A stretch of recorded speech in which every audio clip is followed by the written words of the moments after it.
O professor tá com sono, rapaz. Dor de Boa cabeça. tarde, professor. Boa tarde. Boa tarde. Boa tarde. Hoje são 4 Boa de tarde, junho, professor. mês de São João. É hora de soltar a Igor, bomba, né? É mesmo. Solta a bomba em cima da casa, do telhado dos vizinhos, que o vizinho vou passar. Não, só dá bomba dentro da casa dos vizinhos e a pessoa sai correndo. É massa demais. Né? Halloween, que você enfeita a casa dos Hoje vizinhos com papel higiênico. não tem nada tão relevante na história, mas hoje, por exemplo, é Dia Mundial contra a Agressão Infantil. Hoje é o quê? Dia Dia de quê? Mundial contra a Agressão Infantil. Ah, Para de bater em mim. Eu sou um adolescente, mas não sou uma criança. Eu sou uma toitã. Chegou, viu, Wesley? Acabei de ver aqui. Bom, na semana, até a aula passada, nós falamos sobre a quebra da Bolsa de Nova York, que vai gerar aí algumas dificuldades para os Estados Unidos e para os países que faziam negócios com os Estados Unidos, né? Nós vimos que foi um efeito dominó, que foi aí sentido por países europeus e também até pelo Brasil, né, que fazia negócio com os Estados Unidos, né? Os Estados Unidos era o nosso maior comprador de café na época. Ô, professor, Bom, oi. sem querer interromper, mas o senhor falou a data de hoje, eu pesquisei aqui que na data de hoje que começou uma batalha de Midway, eu acho que é assim que se pronuncia. Midway, sim, verdade.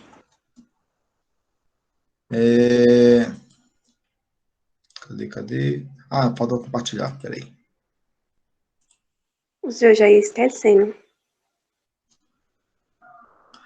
Quando aparecer aí, me digam. Apareceu. Apareceu. Apareceu. Totalitarismo. Democracia. É justo. Isso. Passa-se um Tá risco com sono, professor? na democracia e nós vamos agora rumo a um caminho conhecido como um totalitarismo, tá? Isso aconteceu na Europa com dois paísezinhos, Itália e Alemanha, e isso vai levar à Segunda Guerra Mundial. Eu já falei quando nós falamos da Primeira Guerra, eu disse que a Primeira e a Segunda Guerra são duas partes de um mesmo evento, tá? Entre a Primeira e a Segunda Guerra, nós vamos ter 20 anos aí, certo? É aí que Hitler entra na história, né, professor? Oi? É aí que Hitler entra no meio, né? Exatamente, aí que Hitler entra no meio. Com Hitler. Isso. Na Primeira Guerra... Professor, Oi. quem foi Oi. o cara que morreu? Qual foi o presidente mesmo que morreu com um tiro na cabeça? Foi o John Kennedy. Ah, O tá. presidente americano morreu em 1962. Entendi. Obrigado. Okay? Não foi no período da guerra, não. Então, o Hitler, ele foi O senhor tá bem, soldado na... professor? Oi? O senhor tá bem? Estou um pouco de dor de cabeça, mas fique tranquilo que vai dar para terminar. Provavelmente Se é Deus reação da vacina. Mesma coisa que o professor. Ah, Melhora, tá? tá certo. Obrigado. Obrigada. Eu já perdi de novo o raciocínio. O Nicolas entrou. Você tava falando de Hitler. Sim, ele foi um soldado na Primeira Guerra Mundial e ele não concordou com a forma como a Alemanha saiu da guerra e com as imposições que fizeram sobre a Alemanha, né? A Alemanha foi considerada responsável pelo conflito e aí teve que pagar algumas indenizações, tá? Isso vai ser um dos motivos que vai levar à Segunda Guerra Mundial. A quebra da Bolsa de Nova York também vai gerar desemprego na Europa. Isso também ajuda a levar à Segunda Guerra Mundial. É por isso que eu coloquei aqui uma plaquinha, ó, democracia riscado, né? Nada de democracia. E nós vamos seguir agora para o totalitarismo, tá? Mundo em crise, recessão e totalitarismo. Vamos lá. A quebra da Bolsa de Nova York fez os Estados Unidos suspenderem investimentos na recuperação dos países europeus. Eu falei sobre isso, não falei? Lembram? Os países que foram Sim. afetados pela guerra, né? Os Estados Unidos vinha ajudando aí a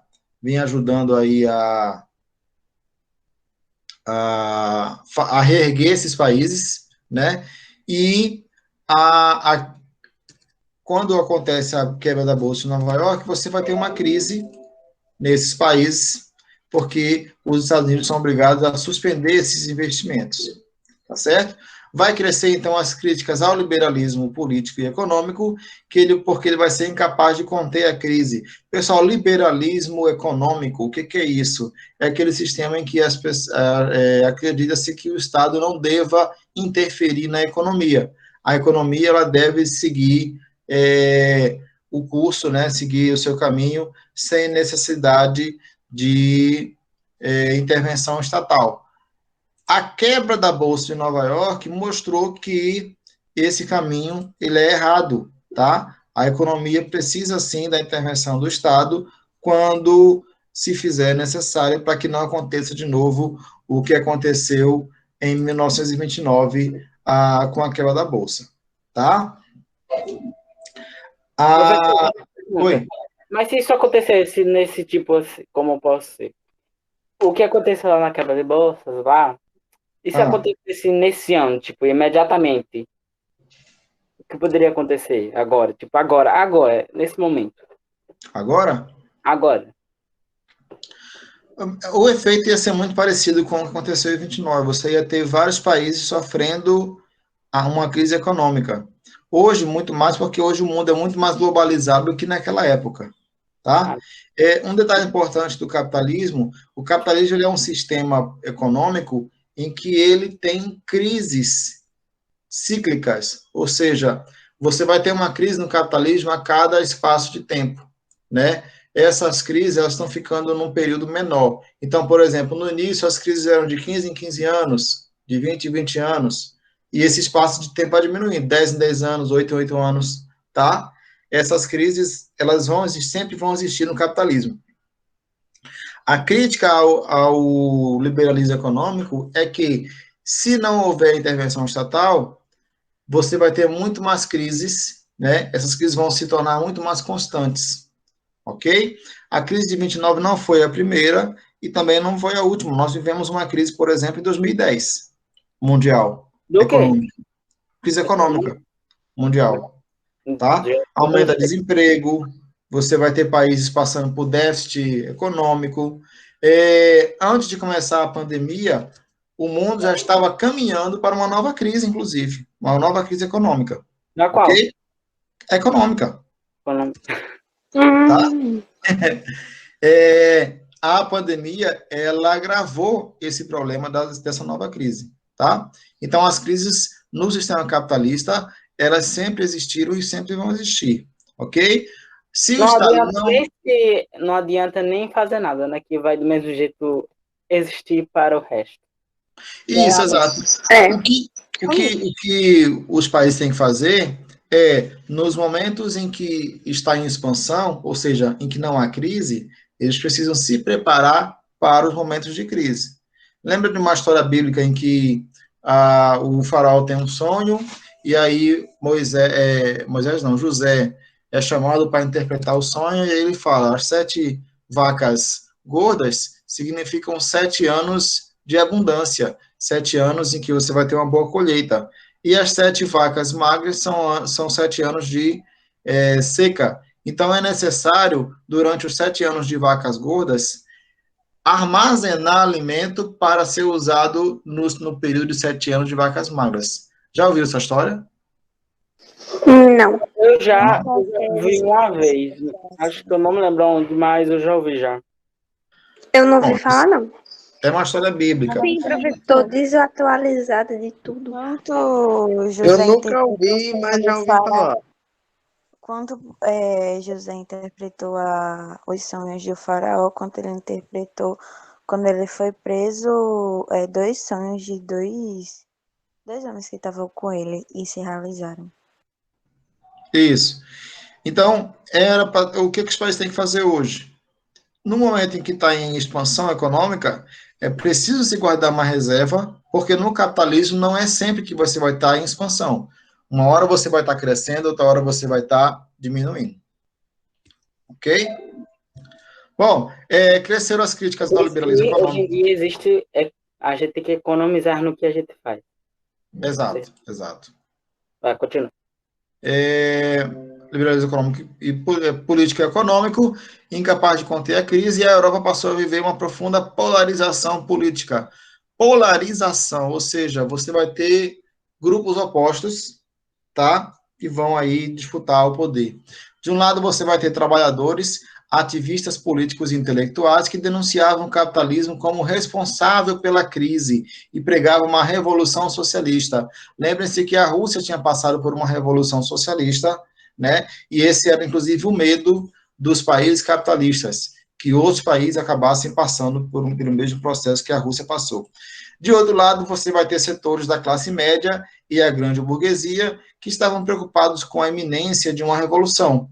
Apoiaram, então, em vários casos, propostas autoritárias. Então, para evitar que esses países se tornassem socialistas, né, comunistas, eles vão apoiar algumas propostas autoritárias, com o objetivo de defender o capitalismo contra a ameaça comunista e recuperar os valores nacionais. Tá? Professor, então a questão lá socialista no tempo passado se tornava comunista?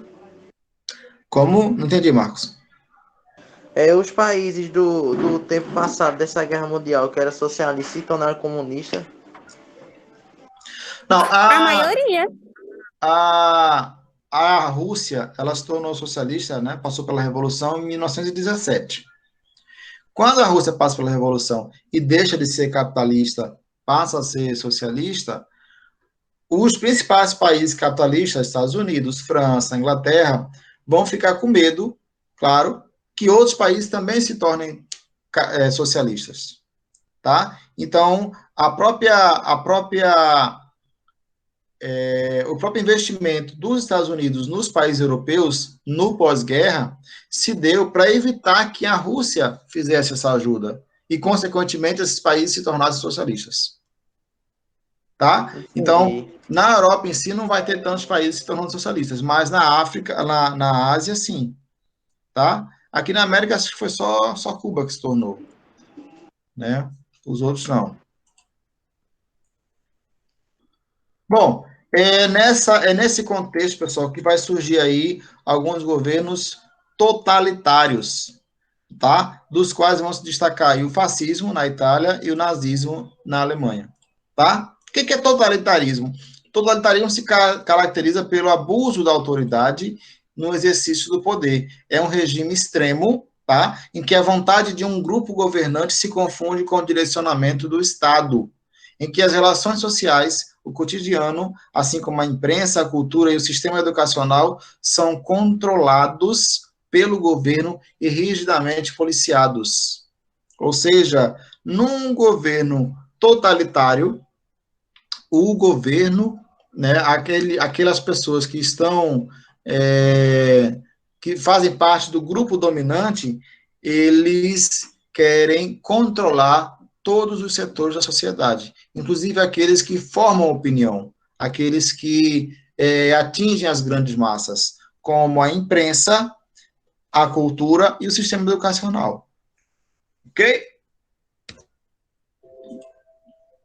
Ok. Quer dizer que só nos governos totalitários é que esses setores, né, imprensa, cultura e sistema educacional são...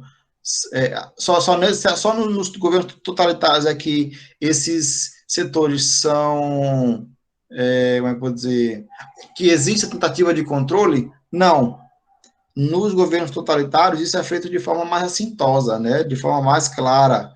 Claro que todo governo vai querer, de alguma forma, influenciar a imprensa, influenciar o sistema educacional para fortalecer os seus próprios interesses.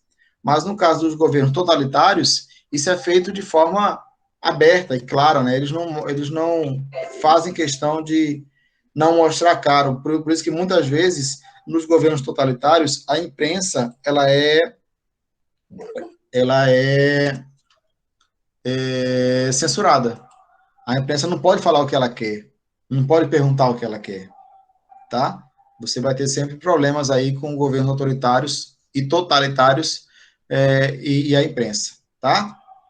Vamos lá. Bom, Itália do pós-guerra. Após a Primeira Guerra Mundial, assim como nos outros países da Europa, a economia da Itália vai se deteriorar, tá? Vai ficar bem ruim, ok? As empresas vão fechar as portas e o desemprego atinge níveis altíssimos. Além disso, a sociedade italiana enfrentava aí o drama das perdas humanas na guerra. Serão 500 mil mortos, tá? Meio milhão de pessoas, e mais 400 mil mutilados. Nessa imagem aqui, vocês estão vendo aí esses combatentes, né? Estão vendo aí que estão com o braço quebrado, com a calça, a roupa toda rasgada, né? Estão voltando aí do período de guerra, tá? Professor, Oi. foi o único fato que a Itália ficou reconhecida assim mundial, né? Ou não? O único fato o quê? Histórico assim para a Itália, para o mundo, foi a guerra, né? Histórico da Itália? Sim, para a Itália, para o mundo todo. Foi a participação, né? Não, e o Império Romano, que tem a sede na Itália, em Roma? Eita, é mesmo, mas foi uma das participações também, né? Junto com o Império Romano, né? Isso, exato. O Império Romano, né, lá atrás, e você vai ter agora a participação da Itália nas duas guerras, principalmente na segunda, porque na segunda é que teve aí a questão do fascismo na Itália. Certo. Olha, a ascensão do fascismo na Itália. De um lado, a crise do pós-guerra e fortalecimento das organizações operárias vão fazer avançar aí as propostas socialistas, influenciadas pela Revolução Russa. Então, vejam, nesse ambiente, né, de pós-guerra, em que você vai ter recessão econômica, você vai ter falta de mão de obra, porque muitos morreram na guerra, vai ter, sim, o fortalecimento das propostas socialistas. Então, claro, vai ter o medo de que esses países se tornem também socialistas, assim como aconteceu com a Rússia, tá? Então, do outro lado, você vai ter desempregados, ex-combatentes, antigos socialistas, que vão fundar o Fati de Combatimento, grupo paramilitar liderado por quem? Benito Mussolini, ok? Se na Alemanha foi o Hitler, na Itália foi o Benito Mussolini, ok? O que é um grupo paramilitar, pessoal? Paramilitar é um grupo formado por pessoas armadas e geralmente fardadas, mas que não pertencem às forças militares regulares ou oficiais. Ok? Quais são as forças regulares ou oficiais que vocês conhecem? Exército, Polícia Militar. Exército, Polícia Militar. Algumas cidades têm a Guarda Civil, né? Guarda Civil municipal. Certo? Isso aí, e algumas cidades são armadas. No Conde, eu não sei se é armado. Não é armado, não, né? A Guarda Civil aí? Eu acho que é, professor. É armado aí? E João Pessoa não é armado. Eu acho que São Paulo também tem uma cidade que tem a Guarda Civil anda armada também. Osasco, né? Osasco é armada lá. Osasco é armado, exato. Olha, então, os grupos oficiais são esses. Os grupos paramilitares, eles são pessoas que andam armadas, muitas vezes fardadas, mas não fazem parte dos grupos oficiais, tá? Isso é errado? Olha, eu considero que qualquer pessoa que não seja das forças militares regulares ou oficiais, ela não precisa andar armada, né? Porque você vai ter o aumento de tragédias, né? Às vezes as pessoas por situações banais, bestas, acabam matando outras pessoas sem necessidade. Até no trânsito, né, principalmente. Por exemplo, no trânsito, exato. Muita gente morre de graça. Nós tivemos em João Pessoa, 2 anos atrás, um caso muito absurdo, né? O cara, por uma pequena discussão, na hora que o táxi estava estacionando o carro dele, o cara saiu do carro e descarregou a arma do taxista. E aí? Entendo, o senhor está dizendo em questão de preparo psicológico, né? Das Isso, pessoas. exatamente. Tá. Preparo e acompanhamento psicológico, né? Oi? O Benito, ele era doido, feito Hitler ou... Era.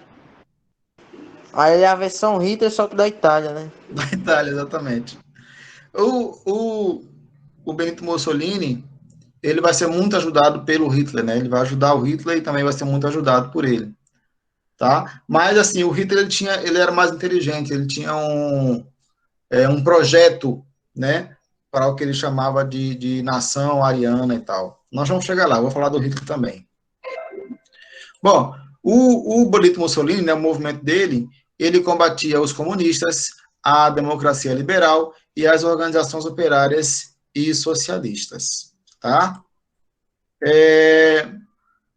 Aqui são imagens do Benito Mussolini, tá? Ele fazia algumas coisas para criar uma imagem de alguém moderno, alguém com vigor físico, alguém, né, jovem, que é capaz de liderar o país, né? Então, tem imagem dele nadando, tem imagem dele andando de moto pela cidade, tem imagem dele a cavalo, que dá a impressão, assim, de uma pessoa que é bastante ágil, né?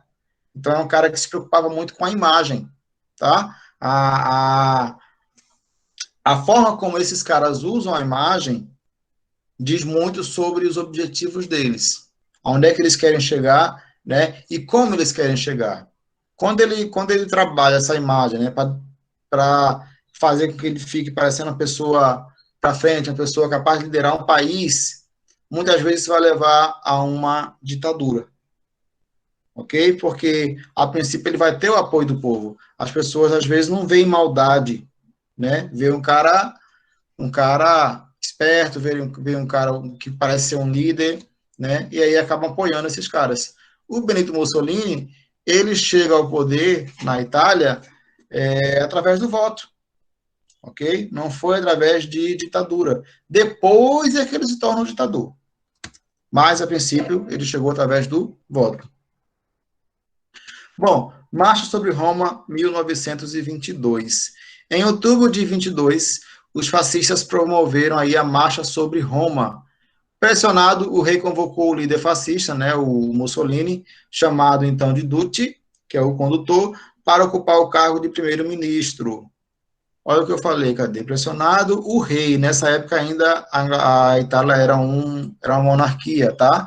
E aí o rei é quem escolhia quem ia ser o primeiro-ministro dele, o presidente dele, no caso, se fosse no nosso caso, né? Nós não temos primeiro-ministro, nós temos presidente. Como chefe de governo, Mussolini extinguiu os partidos políticos de oposição. Olha só, extinguiu os partidos políticos de oposição. Aí já começa uma ação totalmente autoritária, totalmente ditatorial. Você, quando exclui, né, partidos ou grupos políticos que são oposição, você está dizendo que você não quer conversa, você não quer diálogo, você vai partir agora para uma censura maior, tá? Esses governos, eles fazem alguns passos que são iguais, pessoal. É praticamente a mesma caminhada, né? Então, vejam bem, começa mostrando uma imagem de alguém para frente, alguém ágil, alguém capaz de liderar o país. Quando chega no poder, começa a tentar acabar com os grupos políticos de oposição, censura a imprensa, tá? E cria uma polícia política que vigiava e punia os opositores do regime. Ok? E aí, disso aí para uma ditadura, é um passo. Bom, no caso da Alemanha, né, República de Weimar. A República Alemã ela foi proclamada em novembro de 18, tá? Aí no final da Primeira Guerra Mundial, e foi resultado de uma revolução conduzida por socialistas e liberais. O novo governo, conhecido como República de Weimar, pôs fim à guerra e negociou a paz com os vencedores. Aí, quando chega em 1919, vai ter a conferência de paz, né, entre os países vencedores. Não vão estar presentes os países derrotados, ok? Lá é assinar o Tratado de Versalhes, que definia aí a situação dos países envolvidos na guerra. Nesse documento, no Tratado de Versalhes, que foi considerado humilhante pelos alemães, e realmente foi, tá? Ele declarava a Alemanha responsável por todos os danos causados aos países vencedores, e impunha a ela uma paz punitiva. Pessoal, o que vai acontecer? A Alemanha, que foi considerada responsável pela guerra, vai ter que pagar uma indenização muito alta para os países que venceram a guerra, tá? A Alemanha perdeu as suas colônias, perdeu parte do território alemão, foi obrigada a reduzir as suas forças armadas e seus armamentos e teve que pagar uma soma elevada aí em dinheiro e matérias-primas como a título de reparação aos países vencedores. Isso é considerado humilhante, né? Porque é como se a Alemanha fosse responsável sozinha pela guerra. Na verdade, quem vai para a guerra também é responsável, né? Não interessa se você ganhou ou perdeu, né? Você aceitou ir à luta, né? E disputar na bala uma coisa que poderia ter sido resolvida de forma diplomática, né? No diálogo.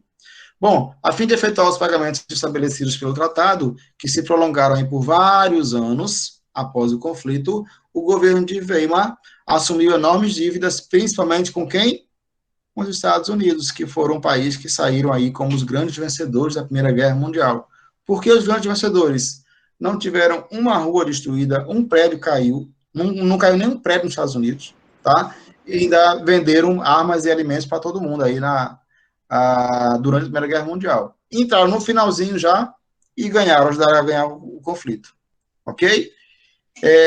Então, os Estados Unidos não ajudou só a França, Inglaterra, ajudou também a Alemanha, tá?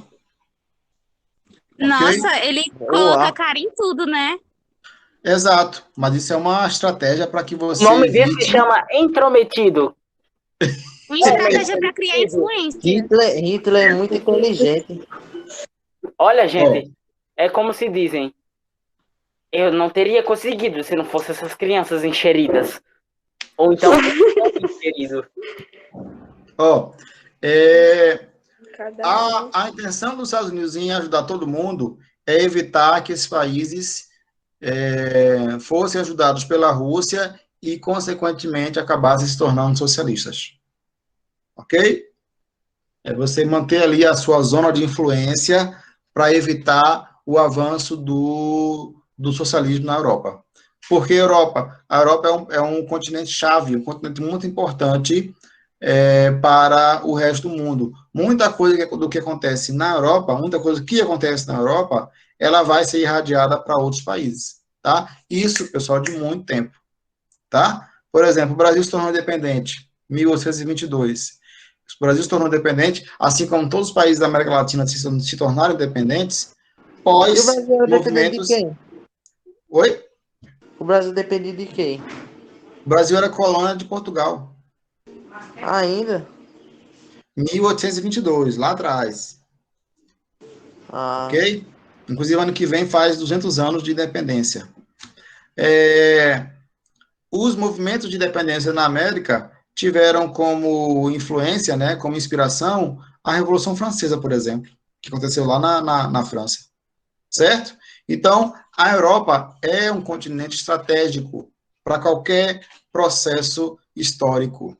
Ok? Bom, a fim de... Não, cadê?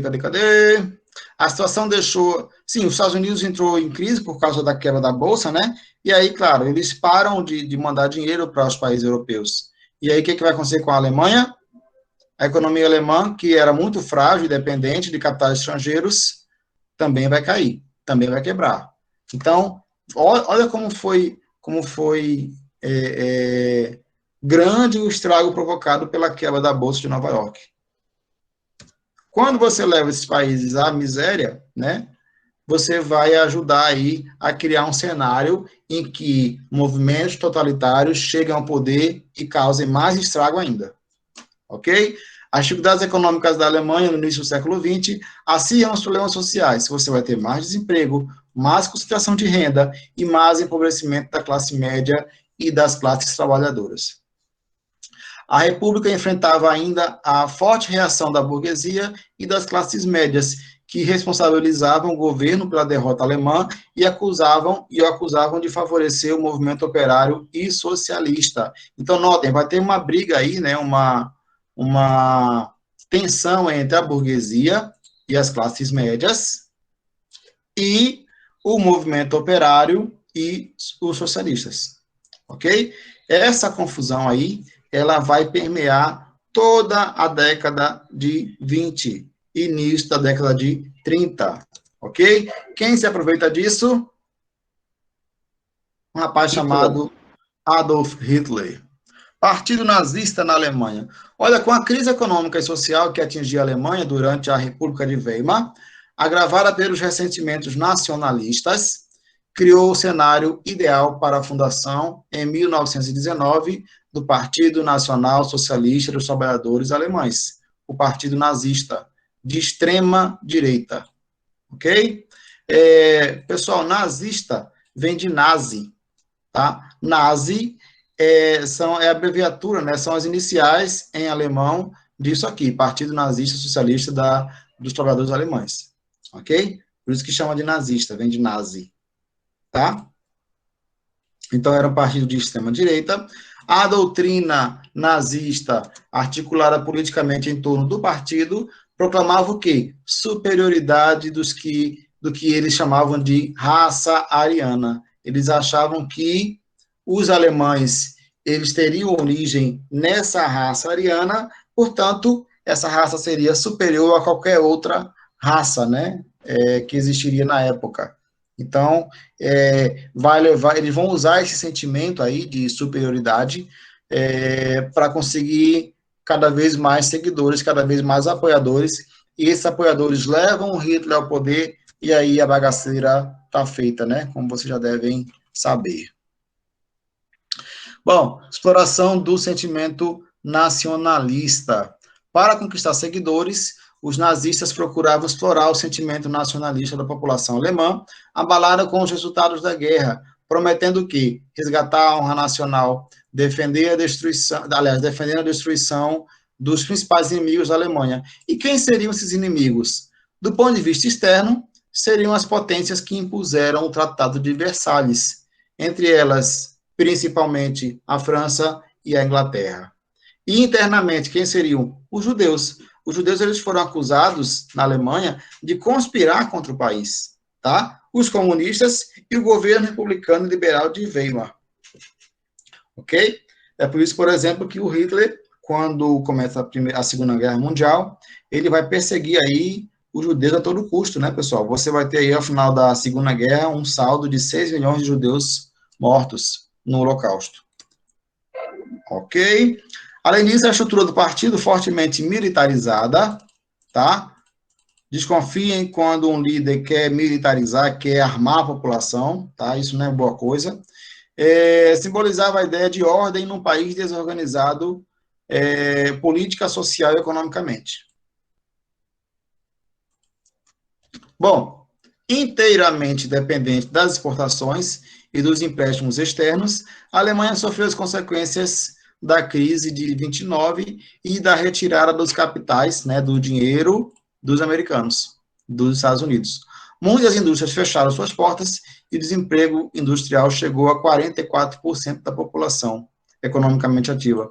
44% é uma cifra absurda, é um valor muito alto, tá? 44% da população economicamente ativa desempregada, pessoal, é muita gente. Diante da crise, crescia aí quem? O movimento nazista, né, de extrema-direita, com seu discurso nacionalista, tá? Rejeição ao Tratado de Versalhes e sua proposta de unidade nacional. As tropas de assalto, conhecidas como SA, que eram ligadas ao partido nazista, atacavam organizações socialistas e comunistas. Vamos chegar lá. Propaganda nazista. Lembra que eu falei que o Mussolini fez questão de construir uma imagem positiva dele?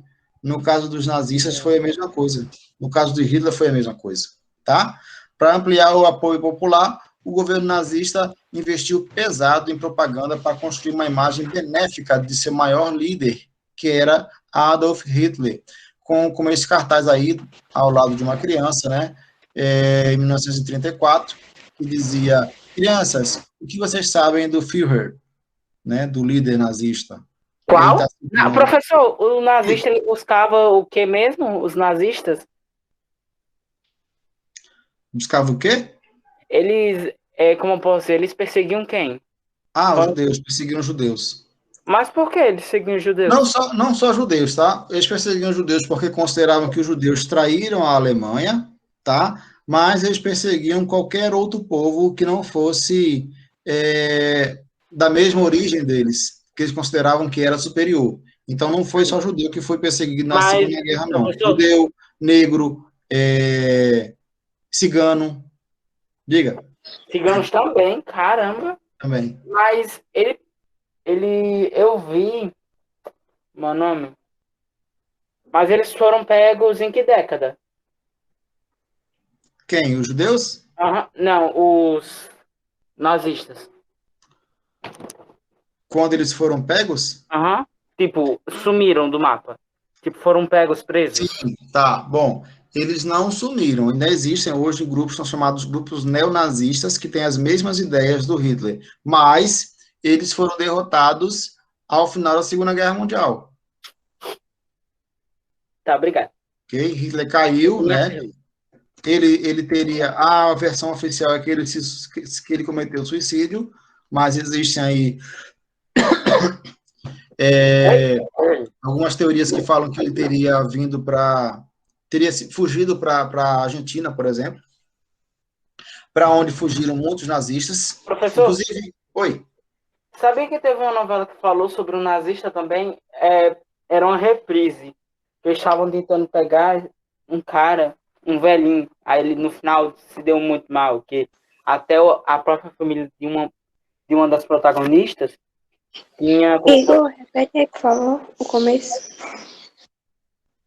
Teve uma novela que falou sobre um nazista, que no começo até uma das protagonistas tinha um pai que foi pego por ele. Entendeu? Depois eu falo mais, o professor pode... Eu nunca vi essa novela, não. Eu acho que eu lembro, Igor. Passou recentemente na Globo, eu acho, não Flor foi? do Caribe. Flor do Caribe, exatamente. Eu Foi. nunca vi, não. Falou sobre o carinha lá, o nazista. Capturou vários judeus que... Isso. Na época. O que passou, esse personagem da novela Flor do Caribe, ele representa o que aconteceu muito, não só no Brasil, mas na América Latina, né? Em vários países, como a Argentina, por exemplo. Muitos nazistas fugiram da Alemanha quando viram que a guerra estava perdida, tá? Vieram para a América Latina e aí construíram uma nova vida aqui, com outro nome e tal. Alguns deles foram descobertos e outros não, outros morreram sem ser descobertos. Enfim, a hipocrisia. Ok? Você adorava Enfim, tanto o povo eles fugindo. levaram, hein, professor? Eles levaram uma vida boa trocando de nome, mesmo não sendo pegos. Alguns morreram e levaram a vida boa. Isso. Isso que fortalece a ideia de que o Hitler talvez não tenha se suicidado. Talvez ele tenha vindo para a América Latina e tem inclusive, vocês encontram fácil na internet isso daí. Tem uma teoria de que ele viveu muitos anos na Argentina, inclusive, né? Mas a versão oficial é que ele realmente cometeu suicídio dias antes do exército russo chegar até Berlim. Quando ele viu que estava acabado, né? Ele, com a esposa e os generais mais próximos, cometeram suicídio. Caramba! Professor, agora o senhor pode continuar a sua... Atividade boa, simples. Professor, eu não pude responder ainda. Tipo, você ouviu que eu estava quietinho, né? Que tipo, eu não falava esses minutinhos, é porque eu fui tomar banho. Eu estava com a mesma roupa desde manhã. Pronto, professor, agora você pode continuar a atividade. Tem que ser. Além disso, não vou ter o nome aqui não, porque... apresentaram propostas... Hoje o professor da aula... A avó sabe para tu... Apresentaram propostas que beneficiavam trabalhadores da cidade, do campo e das cidades. Quais eram essas propostas? Reforma agrária sem indenização, nacionalização dos grandes grupos empresariais e participação dos trabalhadores nos lucros das empresas, anulação das dívidas dos agricultores, preços melhores para as colheitas, salários dignos para os trabalhadores, tá? Então, pessoal, vejam que são propostas boas, né? Não são propostas ruins. Para os trabalhadores, são propostas ótimas, ok? É como eu disse, os regimes totalitários, eles não começam totalitários. Primeiro, eles se fazem de cordeiro, né? Eles se fazem de bonzinhos, e aí quando chegam no poder, aí o negócio vira outra coisa. Bom, a partir dos anos 30, a campanha nazista já tinha aí o apoio claro dos grandes industriais, né, da grande burguesia, do exército e de grande parte da população alemã. Isso aqui é importante, grande parte da população alemã, tá? Só os industriais, só o exército, não faria o Hitler ter tanta aceitação popular. Não faria ele chegar no poder com tanta força. muitas pessoas acabaram sendo enganadas, né? Acabaram vendo o que não existia no Hitler e aí apoiaram a proposta aí, que no fim se mostrou desastrosa para a Alemanha mais uma vez. Ó, em julho de 32, o Partido Nazista venceu as eleições para o Reichstag. Reichstag é o parlamento alemão. Qual é o nosso parlamento aqui? É formado por quem? Por deputados e senadores, tá? Lá eles chamam de Reichstag.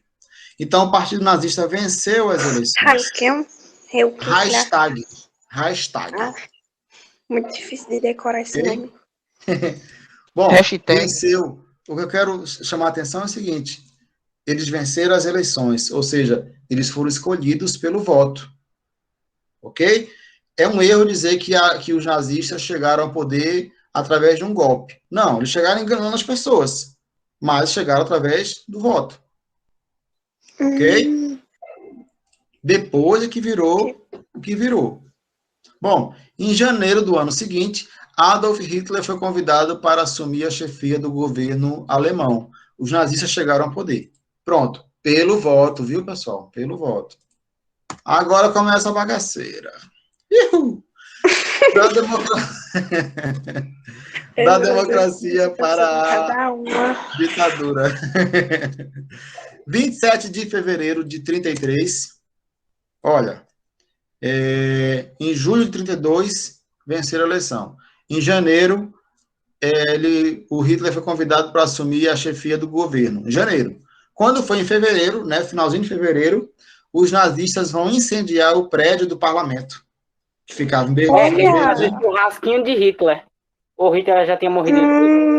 Não, filho, ele que mandou incendiar. Caramba, ele é mal, viu? Pior. Mas olha o pior. Ele responsabilizou os comunistas. Ele disse, olha, quem incendiou foi os comunistas. É para matar ele, viu? Ele é um... Para que isso? Por que culpar os comunistas? Por causa de alguma coisa. Lembra que o Hitler chegou no poder combatendo movimentos operários, movimentos socialistas, movimentos comunistas? Então, quando ele incendiou o Reichstag, o parlamento alemão, ele responsabiliza, diz que quem incendiou foram os comunistas, que é para partir para cima deles com gosto de gás. Eu acho que ok? Então, esse foi o pretexto, essa foi a desculpa para decretar estado de emergência, dissolver o parlamento e prender as principais lideranças de esquerda. Pessoal, o que é dissolver o parlamento? Ele destituiu os deputados e senadores, tá? A partir de agora não tem mais deputado, não tem mais senador, ou seja, não tem mais oposição. E a oposição, ela é importante em qualquer país democrático, tá? Porque é a oposição que mostra onde é que está errado. É a oposição que vai denunciar os mandos e desmandos do governo, ok? Quando você acaba com a oposição, você formou uma ditadura. Bom, todos os partidos, à exceção do Partido Nazista, foram fechados. Estava instalada a ditadura nazista na Alemanha. Lembram que na Itália o Mussolini também acabou com os partidos? Só ficou o dele? Foi. Então, aqui foi a mesma coisa. Todos os partidos, à exceção do nazista, foram Ô, fechados. professor, Oi. então é no caso igual a Coreia do Norte, né? Igual a Coreia do Norte. Igual a China. Como assim? Igual a Coreia do Norte? Porque só tem um partido só. Isso. Então, como assim Isso. um partido? Você pode me explicar, tipo assim, Não tem oposição para vencer. só tem um? Tipo, Só tem um partido. só um... É igual aqui. Não, não é igual aqui, mas exemplo, só tem Bolsonaro, entendeu? É tipo, mas Entendi. não tem só Bolsonaro. É Só só mais João. um. Tô tentando entender uma coisa que É você isso. está falando. Duro, viu?